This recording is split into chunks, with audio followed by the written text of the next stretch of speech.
में आपका एक बार फिर स्वागत है। बिहार में इसी साल 2025 के अंत में विधानसभा चुनाव है, लेकिन कांग्रेस के लिए मौजूदा संकेत शुभ नहीं कहे जा सकते, क्योंकि तेजस्वी यादव ने इंडिया गठबंधन को लेकर जो कुछ कहा है वो बड़े बिखराव की ओर इशारा कर रहा है। ऐसा बिखराव जहां कांग्रेस बिहार में भी अकेली पड़ती नजर आ रही है।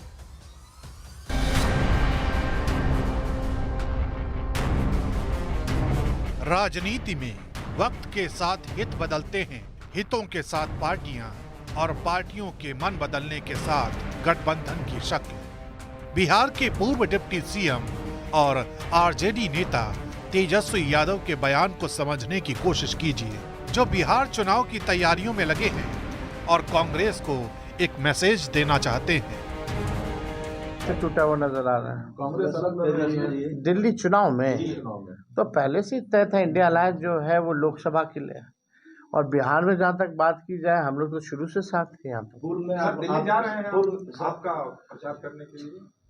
अभी हम लोगों ने डिसाइड नहीं किया पार्टी ने कि हम लोग वहाँ चुनाव लड़ेंगे कि नहीं लड़ेंगे, सर आप बहुत अच्छे और बाद में हम लोग देखेंगे कि किसको। इंडिया गठबंधन का वजूद बिहार में समाप्ति के कगार पर है। मिलकर ये दोनों और इनके साथी दल लड़ते तब भी इनका सफाया होना तय था, लेकिन अगर ये अलग अलग लड़ते हैं तो एक एक सीट पाने के लिए इन्हें जो मशक्कत करनी होगी उसका इन्हें एहसास भी नहीं है। इतनी बात तय है कि बिहार की जनता के दिलों में न तेजस्वी यादव के लिए कोई जगह है, न उनके साथी दलों की। असल लड़ाई जो है, जो रूह है लड़ाई की, जो असल केंद्र बिंदु है भारतीय जनता पार्टी का, गोडसेवादी विचारधारा है, तो वो है। लेकिन अलग से कोई मीटिंग कर रहे हैं, वो क्या कर रहे हैं वो तो हमने भी यहाँ भी सुना था और सुनते रहते हैं कि इनको बना दीजिए, उनको बना दीजिए।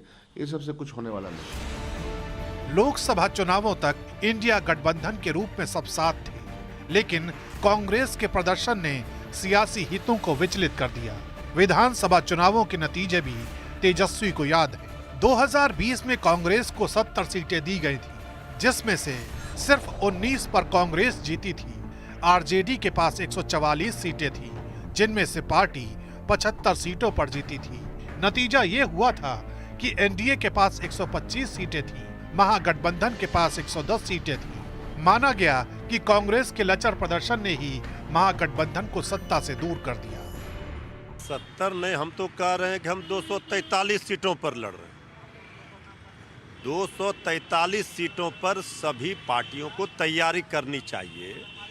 जब गठबंधन में सीटों का बंटवारा होगा, कौन कितने सीटों पर लड़ेंगे, इसके बाद ही ना हम उन सीटों पर अपने सहयोगी दलों को मदद कर पाएंगे। वो 70 पर ही तैयारी क्यों कर रहे हैं? वो तो 243 पर भाजपा के खिलाफ महागठबंधन चुनाव लड़ेगी। और अब शायद तेजस्वी के बयान से लगता है कि वो कोई रिस्क नहीं लेना चाहते। महाघोटालेबाजों की ये जमोड़ा था। एक ईमानदार व्यक्ति को, राष्ट्रवादी व्यक्ति को, विकासवादी व्यक्ति को रोकने के लिए इनका ये गठबंधन बना था। लोभी और ठग का कैसा गठबंधन? ये लोभी और ठगों का गठबंधन था, जो आज अपने अपने अवसर पर बिखर गए। ना इनका नीति, नियत, इनका नेता कुछ मिलने वाले नहीं थे, और ये सब अलग अलग विचारधारा के लोग, अलग अलग घोटालेबाज आपस में कैसा गठबंधन करेंगे, आज उसका सामने आ गया है। तो सर्वविदित है कि इंडिया अलायंस राष्ट्रीय परिप्रेक्ष्य में बना था और राष्ट्रीय परिप्रेक्ष्य में वो काम भी कर रहा है। विगत लोकसभा का जो सदन चला उसमें भी देखे थे कि जो हमारे साथी इंडिया अलायंस के साथ नहीं भी चुनाव में थे, जैसे ममता बनर्जी जी, लेकिन सदन में इंडिया गठबंधन के बैनर तले उन्होंने प्रदर्शन किया, अपनी मांगे रखी, अपनी बातें रखी। और तेजस्वी यादव ने एक बात तो स्पष्ट कर दिया कि बिहार में कांग्रेस पार्टी उनका पुराना साथी हो, और मेरा भी पुराना साथी है। हरियाणा और महाराष्ट्र के चुनावों में तेजस्वी कांग्रेस की हालत देख चुके हैं। अतीत का बिहार चुनाव भी उनके लिए सबक है। यही वजह है कि दबी जुबान से ही सही, लेकिन तेजस्वी का बयान कांग्रेस के लिए बड़े संकेत दे रहा है। वहीं बिहार चुनाव से पहले महागठबंधन में सब कुछ ठीक नहीं चल रहा है। आरजेडी प्रवक्ता मृत्युंजय तिवारी ने कांग्रेस पर हमला करते हुए कहा कि उन्हें इस बार 70 की नहीं 243 यानी सभी सीटों पर तैयारी करनी चाहिए, क्योंकि कांग्रेस को जमीनी हकीकत जानना बेहद जरूरी है। आरजेडी प्रवक्ता मृत्युंजय तिवारी हमारे साथ मौजूद हैं। मृत्युंजय जी, कांग्रेस कह रही है, शकील अहमद खान जो यहाँ पर विधायक दल के नेता हैं, उन्होंने साफ तौर पर यह कहा है कि 70 से ज़्यादा सीटों पर बिहार विधानसभा में चुनाव लड़ने की तैयारी है उनकी, मजबूत हुए हैं। नहीं 70 नहीं, हम तो कह रहे हैं कि हम 243 सीटों पर लड़ रहे हैं। 243 सीटों पर सभी पार्टियों को तैयारी करनी चाहिए। जब गठबंधन में सीटों का बंटवारा होगा, कौन कितने सीटों पर लड़ेंगे, इसके बाद ही ना हम उन सीटों पर अपने सहयोगी दलों को मदद कर पाएंगे। वो 70 पर ही तैयारी क्यों कर रहे हैं? वो तो 243 पर भाजपा के खिलाफ महागठबंधन चुनाव लड़ेगी, लेकिन अभी हर पार्टी सभी विधानसभा सीटों पर तैयारी रखेगी। इसके बाद हम जब सीट का बंटवारा होगा तब अपने सहयोगी को वहां मदद कर पाएंगे मजबूती के साथ। अब वहीं आरजेडी ने कांग्रेस पर सवाल खड़े किए तो इसका जवाब देने कांग्रेस नेता शकील अहमद आए। शकील अहमद ने कहा कि जो लोग कांग्रेस पर सवाल खड़े कर रहे थे वो लोग लोकसभा में 4 सीट भी नहीं जीत सके थे। तेजस्वी यादव ये बयान देकर क्या साबित करना चाहते हैं? इसको एक्सप्लेन तो वही करेंगे ना। हम तो आपको एक्सप्लेन कर रहे हैं कि इंडिया गठबंधन का जो कॉन्टेक्स्ट है वो कॉन्टेक्स्ट ये रहा कि भारतीय जनता पार्टी ने जिस तरह से देश चलाया और जिस व्यवस्था को वो चला रहे हैं वो देश के लिए, समाज के लिए ठीक नहीं है। सामाजिक एकता और सामाजिक न्याय की धारा को वो मोड़ना चाहते हैं, जो कि मुमकिन नहीं है। संविधान सम्मत बात नहीं करते। ये सब हमारे मुद्दे हैं। तो क्या ये मुद्दे खत्म हो गए क्या? नहीं, लेकिन ये जो मुद्दे हैं, ये सब लोग एक प्लेटफॉर्म पे तो आ नहीं रहे। ममता बनर्जी कुछ कहती हैं, लालू यादव कुछ कहते हैं, तेजस्वी यादव का कुछ बयान आ गया। तो क्या ये लगता है कि आप लोग जो 70 सीटों पर पहले विधानसभा का चुनाव लड़े थे, 19 जीत कर आए, हमेशा ये सवाल खड़ा होते रहा कि कांग्रेस ने अच्छा प्रदर्शन नहीं किया और फिर विधानसभा का चुनाव सामने है, तो कहीं ऐसा नहीं कि कांग्रेस को कमतर आंका जा रहा है?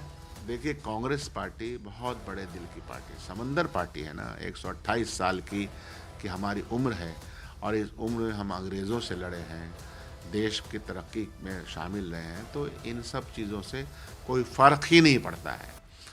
विश्वसनीयता जो है समय समय पे बदलती रहती है। आज के दिन में राहुल गांधी जी की विश्वसनीयता से देश के सामने देश की जनता का उनके विश्वास से कोई इनकार कर सकता है क्या? हमारे परफॉर्मेंस से कोई इनकार कर सकता है क्या? चंद्रमोहन इस वक्त हमारे साथ लाइव हैं, पर वहां जो कांग्रेस के नेता कह रहे थे हमारे परफॉर्मेंस से कोई इनकार कर सकता है क्या? पिछली बार कांग्रेस के परफॉर्मेंस की वजह से ही तो कुर्सी हट गई, जितनी सीटें दी इसीलिए तो सीट गई, ऐसा ही सोच रहे हैं तेजस्वी यादव? बिल्कुल, और तेजस्वी यादव का जो बयान आया है वो भी साफ तौर पर दिखा रहा है कि कहीं पर निगाहें और कहीं पर निशाना। भले ही तेजस्वी यादव ये ज़रूर कह रहे हैं कि इंडिया गठबंधन अब नहीं है, लेकिन उनका कहीं ना कहीं सीधे तौर पर इशारा कांग्रेस की ओर है।